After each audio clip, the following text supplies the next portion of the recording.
Never spin out your hips in the downswing, instead turn like this. As clearing your hips, having good hip rotation is incredibly important.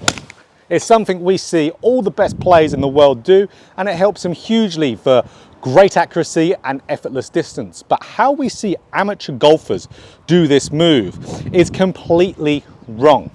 So this is where it gets into the realms of amateur golfers starting to think when they clear their hips, they're gonna get stuck, they're gonna be more predisposed to hitting hook shots.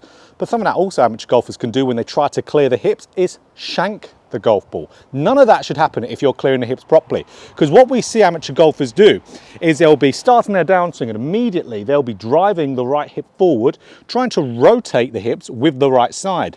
Now, when you do that, try to rotate the hips with the right side, a couple things happen. One, you're going to see how my right side of the body has just gotten closer to the golf ball. So if I don't have anything like to counteract this, to get the club moving back in on the arc nicely, I am just going to continue to turn and I am going to expose the hosel. I can easily shank the golf ball from there. So shanks. If my body does try to do something to get the club moving back on the arc nicely, most likely dropping the hand path, look what's happened now.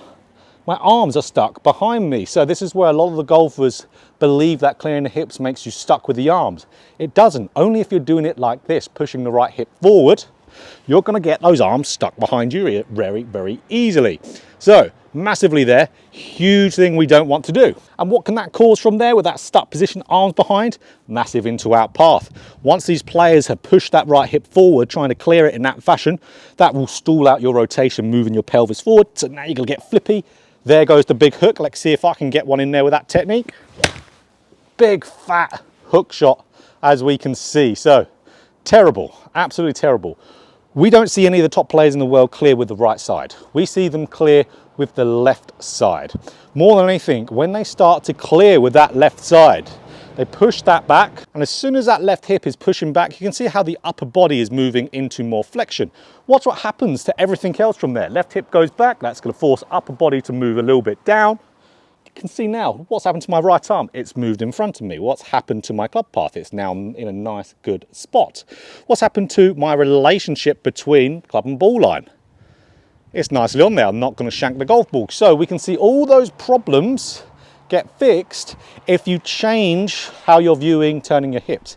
If you stop trying to clear it with the right side, again, clearing it right side makes sense for right-handed golfers. It's the more powerful leg for right-handed golfers, but it can get you in all those issues. We want to clear it with that left side being pushed back, forces upper body into more flexion, and that forces these really nice shots, as we can see there, and the consistency of it. So let's talk about some drills to do to get those hips being pushed back like we see all the top pros, and let's get into your swing too. So guys, the off season is here, so now is the time to start working on your game in preparation for next season to be the best season ever. So if you want to make changes just like you're seeing here with my students, I want to do it over the winter period, where you're in luck, because I have just launched the Winter Improvement Plan. So what do you get with the Winter Improvement Plan? You get 4 lessons per month, and it's for all under the price of 2 single lessons. So an absolutely amazing deal.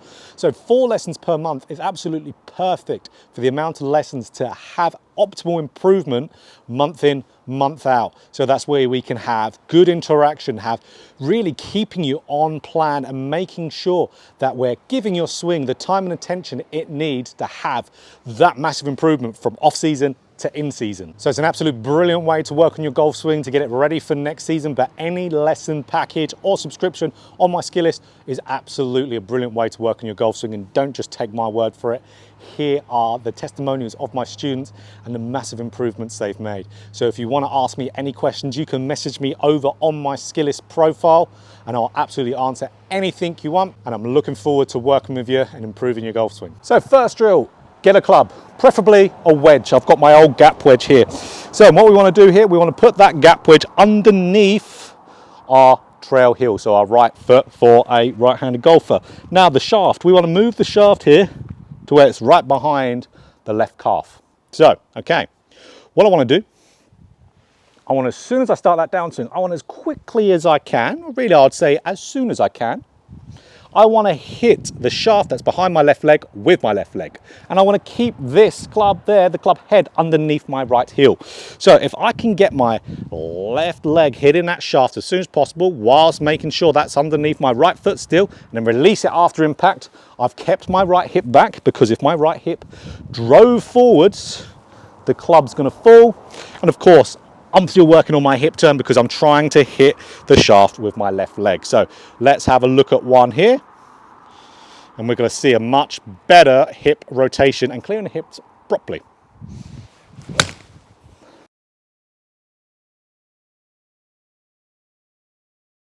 So, second drill is certainly one you've seen a lot of on my channel, especially when I talk about hip rotation, and this is no different for this problem. So, okay, what we want to do is we want to have this chair and put this chair right behind the hamstrings there to where we're touching them with our legs. So from there, as you turn back, you'll notice how you're going to push the chair back just a little bit with your right hip. And in the downswing, we don't want that right hip immediately disconnecting. We want to keep the right hip on the chair whilst pushing it back with the left. And we want to really maintain that for as long as we can in the downswing. You're going to notice as we get round the golf ball way, you are going to have that right side disconnect a little bit from the chair, but it's happening real late, not real early. So this is really the best one you could possibly do for this, in my opinion. But you've really got to make sure you're pushing the chair back, even if it means doing it slower to start off with. Just push that chair back and then push it through. Really nice strikes, as you can hear there. Absolutely brilliant, but really rep it out. Even to the extent, guys, where if you need to just do it with no club turning there, that will do just fine. So this is going to be really beneficial for you.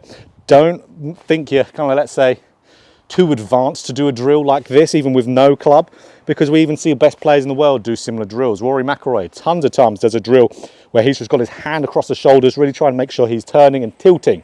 This is no different. We're just trying to push that chair back, push it through. We've got to start easy. It's like when you go to the gym, you want to get stronger. You don't just go and lift the heavy weights straight away that you want to lift, but you know you can't. You've got to start really light and build your way up gradually. You don't want to rush into these drills straight away. So that's where build it up in a progression like we do with everything else that we learn, and that's going to be a better way to improve. And the great thing about both those drills, they create very distinct feels, and then what you do, you make sure that you are continuing to feel the feels when you're hitting the ball. Drills create the feels. Remember that saying, drills create the feels.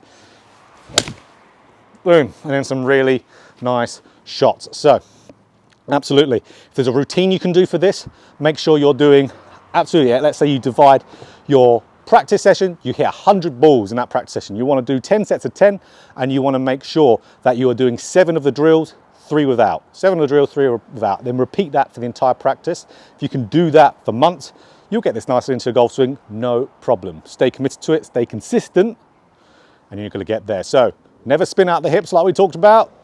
Got to turn with that left hip going back instead. You'll never have those spinning out issues ever again. So if you enjoyed this video, click that like button if you want more golf instruction, just like this. Hit the subscribe button and hit the bell button too to be notified every time I put out a video.